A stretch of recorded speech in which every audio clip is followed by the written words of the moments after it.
Ex-President Yoon Suk Yeol on additional charges including abuse of power and aiding another country. The charges stemmed from Yoon's alleged role in a failed attempt to impose martial law late last year. According to prosecutors, Yoon, along with former Defense Minister Kim Yong-hyun and former military intelligence chief Yoon, conspired to provoke a military conflict with North Korea. The trio is accused of creating a covert drone operation aimed at igniting tensions in order to justify declaring martial law. Evidence gathered from a military official's phone reportedly includes references to provocative actions such as drones and surgical strikes. North Korea claimed that the South sent drones to scatter anti-North leaflets last year. While South Korea at that time had declined to comment on the accusations, Yoon and his co-defendants are now denying the charges, with Yeol expressing regret for not challenging Yoon's orders. With us on the broadcast is Dr. Astha Chadha. Of course, South Korea has a rather tumultuous history as far as martial law is concerned. How it was imposed all the way back in the 80s and the crackdowns that used to take place over there at that time is still very well ingrained in the minds of the people of the South Koreans.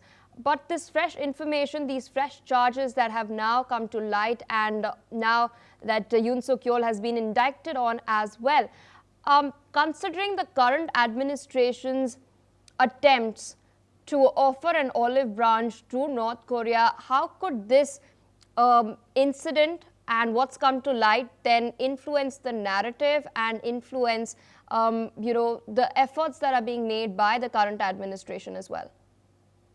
Yeah, thank you, Pia. I mean, you correctly pointed out this incident brings to light the fact that, that is the accusation against the ex-president Yoon, that he was attempting in some way to stoke a military conflict with North Korea or incite some kind of an attack or some kind of an adverse action from the North Korean side, with which he would, or based on which he would then be able to justify the martial law, be able to, stir some sort of a domestic crisis, which could be beneficial to him politically.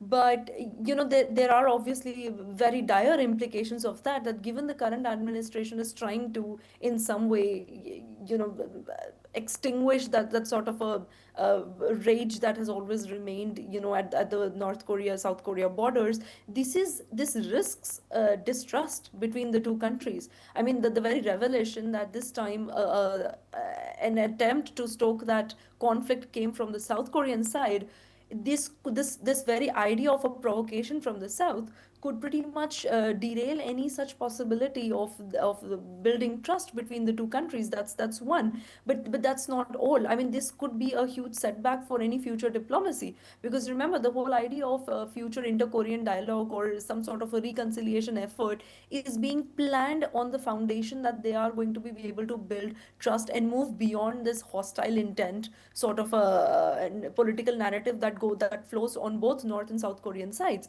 So any such revelations that this was in some way being promoted or provoked from the highest echelons of the South Korean political elites, this could be very, very detrimental to North Korea, South Korea diplomacy and peace building or any such dialogue in the future. And then lastly, I do feel that this could be used by in some way by North Korea when they try to